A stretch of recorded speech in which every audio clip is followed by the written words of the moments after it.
साहित्य लहर में आपका स्वागत है।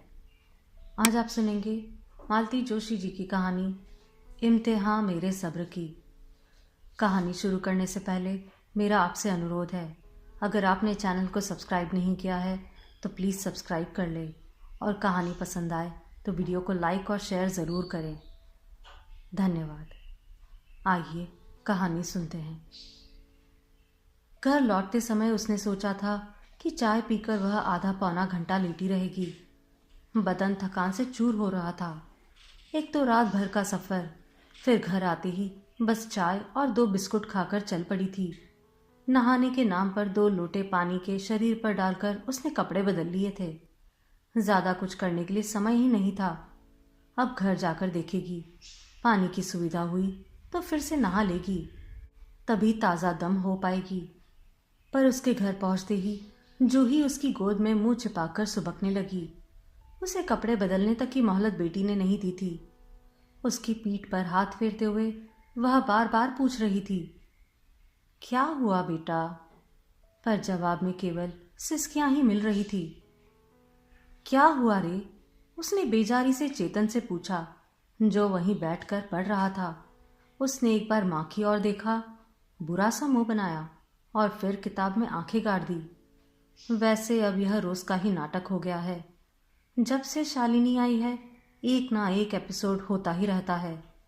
वह दफ्तर से थकी हारी लौटती है और उसके सामने शिकायतों का अंबार लग जाता है। शिकायतें दोनों तरफ से होती है, पर न्याय तो हमेशा एक तरफा ही करना पड़ता है। हमेशा अपने ही बच्चों को कटघरे में खड़ा करना बड़ा खराब लगता है, पर क्या करे, मजबूर है। दिन पर दिन दोनों कुमलाते चले जा रहे हैं, इसलिए वह जिद करके 15-20 दिनों के लिए पीहर चली गई थी। वहां नाना नानी, मामा मामी का लाड दुलार पाकर दोनों के मन थोड़े हरे हो गए थे। पर क्या फायदा, घर लौटते ही वही सब शुरू हो गया। पता नहीं कब इनकी छुट्टियां खत्म होगी। जितनी देर स्कूल में रहते हैं कम से कम उतनी देर तो वह निश्चिंत हो सकेगी। कुछ देर बाद उसका भी धैर्य चुक गया। झल्लाकर बोली, एक गिलास पानी का आसरा नहीं है किसी का, पर मेरे आते ही यह रोना पीटना तो मत मचाया करो, दिमाग चटक जाता है मेरा। नालायक, बताता क्यों नहीं कि क्या हुआ है? लड़का बेचारा सकपका गया। रुआसी आवाज में बोला, नानी ने जो कपड़े दिए थे सब दादी ने रख लिए, और मामी ने जो खिलौने दिए थे वे भी। आते ही प्रदर्शनी लगाने की क्या जरूरत थी? मेरे आने तक रुक नहीं सकते थे? वो बार बार पूछ रही थी कि नानी ने क्या दिया, मामा ने क्या दिया, तो गुड़िया सब निकाल कर दिखाने ले गई। मीना कुछ कहना चाहती थी कि रुक गई। उसे लगा कि दरवाजे के पास कोई है। उसने आगे बढ़कर पर्दा जरा सा हटाया। उसका अनुमान ठीक था। दरवाजे के पास कान लगाए अम्मा जी खड़ी थी। जैसे ही उन्हें पता चला कि मीना ने देख लिया है तो भीतर चली आई और कड़क कर पोते से बोली, क्या रे, आते ही मम्मी से चुगली लगाने बैठ गया? उसने कोई चुगली नहीं की है अम्मा जी, मीना ने भरकस विनम्रता से बताया। मैं ही बार बार पूछ रही थी कि गुड़िया क्यों रो रही है, तो उसने बताया। हाँ, बताया होगा कि दादी ने सब कपड़े खिलौने रख लिए हैं, यही ना? तो तुम भी सुन लो बहू, कि घर में अगर 4 बच्चे हैं तो चारों के लिए सामान आएगा, नहीं तो किसी के लिए नहीं आएगा। तुम्हारे घर वालों को इतना तो समझना चाहिए। इसमें मेरे घर वालों का कोई दोष नहीं है। मैंने ही उन्हें शालिनी के बारे में नहीं बताया। बच्चों को भी ताकीद कर दी थी कि बुआ की चर्चा ना करे। इसमें अलग से बताने वाली क्या बात है? तुम्हारा छोटा भाई इंटरव्यू के लिए आया था, तब शालू से मिला नहीं था? तब जनवरी थी अम्मा जी, और अब जून चल रही है। जनवरी से लेकर जून तक बेटी अगर पीहर में बैठी रहती है तो लोग 100 तरह की बातें पूछते हैं, और अपने घर की बात 10 लोगों तक पहुंचे मुझे अच्छा नहीं लगता। मतलब कि तुम्हें शर्म आती है। तुम पीहर जाओ तो कोई बात नहीं, पर मेरी बेटी पीहर आए तो शर्म की बात है, क्यों? अम्मा जी, ये बात तो आप भी अच्छे से जानती है कि शालू का यहाँ रहना और मेरा पीहर जाना, इन दोनों चीज़ों में बहुत फर्क है। वैसे भी मैं पूरे 2 साल बाद गई थी, वह भी सिर्फ 15 दिनों के लिए। मेरे माँ बाप भी बूढ़े हो चले हैं उनका भी मन बेटी से मिलने को करता है। उनकी आंखें भी नवासों को देखने के लिए तरसती है और बच्चों को भी तो थोड़ा बदलाव चाहिए। छुट्टियों में सारे बच्चे कहीं ना कहीं जाते हैं, मेरी वजह से यहीं बेचारे घर में बंद कर रह जाते हैं। थोड़े बड़े हो जाएंगे तो अकेले ही भेज दिया करूंगी। ओफो, अम्मा तुम कहाँ चली जाती हो? शालू अचानक वहां नामुदार हो गई।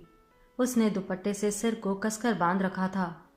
कई बार मीना का कहने का मन हुआ कि शालू, पट्टियां तुम्हें नहीं हमें बांधनी चाहिए, क्योंकि आजकल तुम पूरे घर का सिरदर्द बनी हुई हो। गोद के बच्चे को अम्मा को पकड़ाते हुए शालू भुनभुनाई, अब थोड़ी देर इसे अपने पास रखो अम्मा, मेरा सिर दर्द से फटा जा रहा है और ये दुष्ट मेरे प्राण ले रहा है। दोनों के दोनों मेरी जान के दुश्मन बने हुए हैं। शालू वापस कमरे में चली गई। रिसियाते बच्चे को थामकर अम्मा जी ने बड़ी आशा से तीनों की ओर देखा। चेतन किताब में डूबा हुआ था, जूही माँ की गोद में लेटी हुई थी। अगर बच्चों की माँ ना होती तो अम्मा जी शालू के बच्चों को दोनों में से किसी को जरूर पकड़ा देती, पर अब हिम्मत नहीं पड़ी। सिर पर पल्ला डालकर खुद ही बाहर निकल गई। शरीर पस्त था, मन खिन्न था, कुछ भी करने का उत्साह नहीं था, पर आराम की मोहलत ही नहीं थी। ढेर सारे काम, खासकर रसोई उसकी बाट जो रहे थे। उसकी गैर हाजिरी में माँ बेटी ने मिलकर जैसे तैसे निभा ही लिया होगा, पर उसके रहते कोई रसोई में पांव देगा इसकी आशा नहीं थी। सबको खाते खिलाते 9:30 बज गए थे। जैसे तैसे रसोई समेटकर वह बाहर निकल आई और गुड़िया को सुलाने के बहाने उसके पास जाकर लेट गई। पलकें नींद से बोझिल हुई जा रही थी, पर वह उन्हें प्रयत्न पूर्वक खोले हुए थी, नहीं तो अनिल बुरा मान जाते। पति पत्नी कोई 20-22 दिन बाद मिल रहे थे, पर मीना जानती थी कि अम्मा जी यह मिलन सुखद नहीं होने देगी। उन्होंने बेटे को रोक लिया था। जानती है कि उसकी शालीनता को जनता ने कमजोरी समझ लिया था और अब वह गलतफहमी दूर करने पर आतुर है। जैसे कि अपेक्षित ही था, अनिल ने कमरे का दरवाजा बंद करते ही पूछ लिया, आते ही यह क्या हंगामा कर डाला? कैसा हंगामा? वैसे भी हंगामा करने की आदत आपकी माताश्री की है, मेरी नहीं। वही तो पूछ रहा हूं मैं कि क्या हुआ? अम्मा जी ने बताया नहीं क्या? तुम ही बता दोगी तो क्या छोटी हो जाओगी? बच्चों को नाना नानी के यहाँ जो सामान मिला था वह इसलिए जब्त कर लिया गया कि सुमित अमित के लिए कुछ नहीं आया। अब मैं क्या वहां सारे खानदान के लिए कपड़े मांगती? तो तुम ही अपनी तरफ से कुछ ले आती। शाम को ऑफिस से लौटकर देने भी वाली थी, पर किसी को सब्र हो तो ना। इतने खुशी खुशी लौटे थे बच्चे, पर आते ही सारी खुशियों पर पानी फिर गया। आप गुड़िया का सुबकना देखते तो आपको पता चलता। अनिल चुप हो गया, कहते भी क्या, पर मीना चुप नहीं हुई।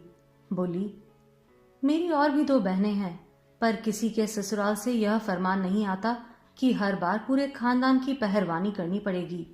यह सिस्टम आप ही के घर में देखा है। मुझे पहली बार में ही जता दिया गया था कि वहां से आएगी तो इकट्ठा 3 साड़ियां आएगी। जब 3 आने लगी तो शिकायतें हुई कि वे नौकरानियों के लायक भी नहीं है। अब एक के बजट में 3 आएगी तो ऐसी ही होगी ना। तब मैंने ही माँ से कह दिया था कि मुझे साड़ी वाड़ी देने की जरूरत नहीं है, जो देना है अपने नवासों को दो। अब उसमें भी हिस्सेदारी पैदा हो गई है। अब इनके लिए भी मना कर दूंगी? मेरे माँ बाप कोई धनासेठ तो है नहीं जो देते ही चले जाएंगे। वैसे भी लिया दिया यहाँ आकर सब अकारत ही हो जाता है। बहस से बचने के लिए अनिल चुपचाप करवट बदलकर लेट गए, पर अब मीना चुप रहने वाली नहीं थी। उसकी अपनी नींद काफूर हो चुकी थी और मन में आक्रोश भर गया था। बोली, मैं जानती थी कि यह सब ऐसा ही होगा, इसलिए जब आप शालू को लेने जा रहे थे मैंने कहा था पहले एक कमरा ठीक कर लो। शालू क्या वहां अकेली रहती? अम्मा जी साथ रह लेती। यह घर अम्मा का है, मत भूलो। तो हम चले जाते हैं, भले एक कमरे में गुजारा करते पर चैन से तो रहते। और बच्चे दिन भर अकेले रहते। अभी भी तो अकेले जैसे ही है। अभी भी अम्मा दरवाजा भर खोल देती है और नींद से जगाने के लिए 100 गालियां देती है। बच्चे अपने से कपड़े बदलते हैं, अपने से खाना लेकर खाते हैं। अपनी जूठी प्लेट खुद उठाकर सिंक में रखते हैं और अपने से ही पढ़ने बैठ जाते हैं। जब से शालू आई है, बच्चों का पढ़ना भी निरापद नहीं रहा। अमित सुमित दोनों उनके सिर पर सवार रहते हैं। कोई पेन छीन लेता है, कोई कॉपी फाड़ देता है, तो कोई किताब छीनकर भाग जाता है। शिकायत करो तो उल्टा उन्हीं को डांट पड़ती है। अम्मा जी जब तब गुड़िया को छोटू पकड़ा देती है। 6 साल की बच्ची है वह, उसकी क्या वह बच्चे खिलाने की उम्र है? कभी अपने बीवी बच्चों की ओर भी देख लिया कीजिए, तब आपको पता चलेगा कि बच्चों के मुंह कैसे सूख गए हैं। आधी से ज्यादा रात इसी कलह कलेश में बीत गई, और यह सिर्फ आज की बात नहीं है। आजकल अक्सर ही ऐसा होता है। पति से बात करने के लिए यही एक समय मिलता है, और उस समय तक अनिल दिन भर की आपाधापी से इतने थके हुए उबे हुए होते हैं कि जरा सी बात पर उखड़ जाते हैं। फिर वह भी चुप नहीं रह पाती। सारा संचित आक्रोश बाहर आ जाता है। हर बात एक बहस में और हर बहस एक प्रश्न चिन्ह में तब्दील हो जाती है। अभी उसी दिन मीना ने कहा था, सुनो, 1 लीटर दूध बढ़ा ले, शाम को बच्चों के लिए 1 बूंद नहीं बचता है। वे एकदम भड़क गए। 1 लीटर दूध का मतलब समझती हो? पूरे 700 रुपए की बढ़ोतरी। मीना को भी यह हिसाब आता है, पर इस उम्र में बच्चों को दूध से वंचित रखना उसे कचोटता है। कभी मीना कहती, सोचती हूँ शाम के लिए एक महाराजन रख लूँ। शाम को मैं एकदम पस्त हो जाती हूँ, बच्चों को जरा भी समय नहीं दे पाती, कम से कम परीक्षा तक। वे उसकी बात पूरी भी नहीं होने देते। कहते, तुम थोड़े दिन सब्र नहीं कर सकती? यहाँ मैं रोज खर्चा घटाने की तरतीब सोचता हूँ और तुम हो कि रोज एक नया शगुफा छोड़ देती हो। वह कहना चाहती थी, फिर बच्चों के लिए एक ट्यूशन ही लगवा दो, पर कहते डर लगता है, सुनते ही झल्ला जाएंगे। उनका आजकल तकिया कलाम हो गया है। तुम थोड़े दिन सब्र नहीं कर सकती? कितने दिन सब्र करे मीना? 10 साल से यही तो करती आ रही है। वह पति की परेशानियां समझती है, जानती है वे कर्ज की किस्तें चुकाते चुकाते बेचारे हलकान हो गए हैं। घर की किस्तें अभी भर रहे हैं कि शादी हो गई। भाग्य से मीना को बैंक में नौकरी मिल गई तो थोड़ी राहत मिली। 5 सालों में 2 बच्चे, उन खर्चों से निजात पाते पाते बहन की शादी सर आ गई। माँ बेटी के नखरों के मारे वर्ष संशोधन भी एक समस्या ही बन गया था। जैसे तैसे करके एक जगह बात बनी। घर वर अम्मा जी ने ही पास किया था तो बहन के हाथ पीले हुए। कर्ज का बोझ फिर से सिर पर आ गया। इसी बीच शालू के 2 बच्चे हुए। नेक व्यवहार ने खर्च का भार और बढ़ा दिया। इतने पर भी शालू वहां निभा लेती तो संतोष हो जाता, पर वहां उसकी एक दिन नहीं बन पाई। बार बार आना जाना लगा ही रहता। पिछले 6 महीनों से तो वह यहाँ जमकर बैठ गई है। माँ ने ऐलान कर दिया है कि जब तक जमाई राजा कान पकड़कर माफी नहीं मांगेंगे, वह बेटी को उस कसाई खाने में नहीं भेजेगी। और जमाई राजा है कि मुंह में दही जमाए बैठे हैं। पिछले 6 महीने में उन्होंने एक फोन भी नहीं किया। जब से शालू आई है, घर का सारा बजट गड़बड़ा गया है, लेकिन उन लोगों के लाड प्यार में, खाने पीने में कोई कमी अम्मा को बर्दाश्त नहीं होती। बस गाज गिरती है तो उसी के बच्चों पर, इसलिए वह भी इन दिनों बगावत पर उतर आई है। बच्चों की पढ़ाई का जो हाल हो रहा था वह उससे बर्दाश्त नहीं हो रहा था। हारकर उसने अपनी मुंह बोली ननंद राधिका को पटाया और बच्चों को उसके पास भेजने लगी। राधिका उन दिनों फुर्सत में थी। उसने एमए कर लिया था और उसके लिए जोर शोर से लड़के ढूंढे जा रहे थे। 2 घर छोड़कर ही घर था उसका। लाने ले जाने का झंझट नहीं था। सोचा कुछ नहीं तो कम से कम होमवर्क ही करवा देगी। कम से कम बच्चे वहां शांति से पढ़ तो सकेंगे। सबसे अहम बात तो यह थी कि आपस का मामला था, इसलिए सस्ते में निपट गया था। बाहर के ट्यूशन्स तो बहुत महंगे थे। अम्मा जी को तो उसने यही बताया था कि राधिका बच्चों को मुफ्त में पढ़ा रही है, नहीं तो वे फिजूल खर्ची पर एक लेक्चर दे डालती। पर इस 28 मई को राधिका की भी शादी हो गई है। बच्चों की पढ़ाई की समस्या फिर से उसके सामने मुंह बाएं खड़ी है। जुलाई महीने की एक भीगी शाम को उसने घर में अचानक एक विस्फोट कर दिया। सब लोगों को खाना परोसते हुए उसने अचानक सूचना दे दी कि उसका ट्रांसफ़र हो गया है उज्जैन। अगले महीने ही ज्वाइन करना होगा। सब लोग सख्ते में आ गए। सबके एक और हाथ में ही रह गए। फिर माँ बेटे ने एक साथ पूछा, ट्रांसफर? अचानक कैसे? मीना ने जानबूझकर ही यह समय इस खबर के लिए चुना था ताकि जो प्रतिक्रिया हो सबकी एक साथ हो। माँ बेटे की हैरानगी को नजरअंदाज करते हुए उसने शांत भाव से कहा, नौकरी में ट्रांसफर होते ही रहते हैं, इसमें आश्चर्य क्या है? अब तक तो नहीं हुआ था, अम्मा जी बोली। ये आपकी खुशकिस्मती थी। कैंसिल करवा लो, मैं कल ही आकर तुम्हारे जीएम से मिलता हूं। कैंसिल तो मैं नहीं करवाऊंगी, उसने पति को दो टूक उत्तर दिया। प्रमोशन पर जा रही हूं, ऐसा गोल्डन चांस छोड़ता है कोई? यहां क्या होगा? अम्मा जी को चिंता हुई। यहां क्या होना है, आपके सुपुत्र तो आपके पास ही रहेंगे। बच्चों को रख सके तो ठीक, वरना उनकी टीसी निकलवा लेते हैं। और रोटी पानी? रोटी पानी के लिए आप है, शालू है। 3 लोगों का खाना कितना होता है? शालू क्या यहां तुम्हारा चूल्हा फूंकने के लिए आई है? एक तीखा सा उत्तर मीना की जबान पर आया था, पर उसे गटकते हुए उसने कहा, तो एक मिसरानी रख लेते हैं। मैं तो इनसे कितने दिनों से कह रही थी कि कम से कम दोनों वक्त के फुलके उतारने के लिए किसी को रख लेते हैं। अम्मा जी से निपटकर मीना पति से मुखातिब हुई, सुनो, इस वीकेंड पर उज्जैन चले चलते हैं। अच्छा सा पास पड़ोस देखकर कोई घर ठीक कर लेते हैं। बच्चों के स्कूल के लिए भी पूछताछ कर लेंगे। मेरा ऑफिस दूर हुआ तो कोई बात नहीं, पर बच्चों का स्कूल पास होना चाहिए। लगता है तुम जाने के लिए तैयार बैठी हो। अरे, इतनी अच्छी पोस्टिंग है, मेरे मना करने भर की देरी है, कोई भी लपक लेगा। फिर बाद में किसी वज्र देहात में फेंक दिया जाए तो मुसीबत होगी। आजकल हर कहीं तो बैंक की शाखाएं खुल रही है। मैं अकेली तो खैर कहीं भी रह लूंगी, पर बच्चे साथ हो तो उनके हिसाब से सोचना पड़ता है ना। और फिर उज्जैन ऐसा दूर भी नहीं है, आप भी शनिवार इतवार आ सकेंगे। अपनी तरफ से विषय का उपसंहार कर वह सोने चली गई। माँ बेटे बहुत देर तक विचार विनिमय करते रहे, जो कि अपेक्षित ही था। उसका निष्कर्ष यह निकला कि कमरे में आते ही अनिल ने मीना से कहा, अम्मा का ख्याल है कि ट्रांसफर हुआ नहीं है, करवाया गया है। और अम्मा के लाडले का क्या कहना है? मेरा भी कमोबेश यही अनुमान है। तो आपका अनुमान एकदम सही है। वहां की पोस्टिंग निकली थी तो मैंने ऑप्शन दे दिया। मुझसे एक बार पूछने की जरूरत भी नहीं समझी। पूछने से आप हां कर देते क्या? 100 समस्याएं गिना देते। समस्याएं तो मैं अब भी गिना सकता हूं, पर उनसे आप अकेले ही निपटिए। मुझ में अब उतना सब्र नहीं है। मैंने अपने जीवन के 10 वर्ष, 10 बेशकीमती वर्ष आपके परिवार के लिए खर्च कर दिए हैं। अब मैं अपने बच्चों के लिए कुछ समय देना चाहती हूँ, उनके लिए जीना चाहती हूँ।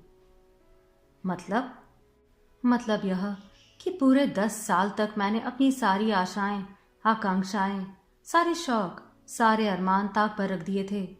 एक उम्मीद थी कि एक दिन हमारी सारी जिम्मेदारियां समाप्त हो जाएगी और हम अपनी जिंदगी जी सकेंगे। शालिनी की शादी हुई तो मैंने राहत की सांस ली थी। सोचा था कर्ज है तो कोई बात नहीं, कभी ना कभी पट ही जाएगा। जिम्मेदारी तो खत्म हुई। बहुत खुश थी मैं। शालू आसपास नहीं होती है तो आपकी माँ भी थोड़ा सम पर रहती है, पर अफसोस मेरी यह खुशी 6 महीने भी टिक नहीं पाई। शालिनी जी को पीहर ही ज्यादा रास आता रहा और अब तो लगता है कि वो कभी लौटकर जाएगी ही नहीं। तुम इससे अच्छा कुछ सोच ही नहीं सकती क्या? सोच कर ही बोल रही हूं। आपकी माँ ने बेटी को इस तरह ग्रूम किया है कि वह कभी किसी के साथ निभा नहीं सकती है। ना वह कभी किसी के साथ एडजस्ट कर सकती है, ना शेयर कर सकती है। हर समय दूसरों पर चढ़ी ही रहना चाहती है। ससुराल में ये तेवर कौन बर्दाश्त करेगा? आप खुद देख लो। उसे आए 6-7 महीने हो चले हैं, नीरज जी ने एक बार भी सुध नहीं ली। तुम्हें वहां के माहौल का पता नहीं है। हिंदुस्तानी ससुराल ऐसे ही होते हैं। अपने यहाँ का माहौल क्या उससे बेहतर है? सुबह से शाम तक खटती रहती हूँ, शरीर से भी पैसे से भी, पर कभी प्रशंसा के 2 बोल नसीब नहीं हुए। सिर्फ ताने और उलाने ही मिलते रहे हैं। मन एकदम छलनी हो गया है। फिर भी यही पड़ी हूँ, क्योंकि मैं अपने माँ बाप का बुढ़ापा नहीं खराब कर सकती, अपने भाइयों की गृहस्थी में जहर नहीं घोलना चाहती। खैर, अपने हिस्से का जितना सहना था मैंने सह लिया। पर मैं अपने बच्चों के कुमलाए चेहरे नहीं देख सकती। मैं उन्हें इस कलेशपूर्ण वातावरण से दूर ले जाना चाहती हूँ। उन्हें एक स्वच्छ सुंदर माहौल में बड़ा करना चाहती हूँ। अगर हम अपने माता पिता के प्रति उत्तरदायी हैं तो हमारी एक जिम्मेदारी बच्चों के प्रति भी बनती है। उसे हम कब तक अनदेखा करेंगे? यही समझ लीजिए कि हमने अपनी जिम्मेदारियों का बंटवारा कर लिया है। इस घर से किसी को निकालने का हक मुझे नहीं है, पता है, पर मैं इस घर से जा सकती हूँ ना। मेरा वह हक तो कोई छीन नहीं सकता। और अगर ना जाने दूँ तो? रोक कर देख लो। उसकी तनी हुई मुद्रा देखकर अनिल सहम गए। समझ गए कि जिसे इतने वर्षों तक कर्तव्यों के बोझ से लाद रखा था, वह अब अपने अधिकारों के प्रति भी सचेत हो उठी है। उसे लौट आना अब असंभव ही है। आप सुन रहे थे मालती जोशी जी की कहानी इम्तिहान मेरे सब्र की।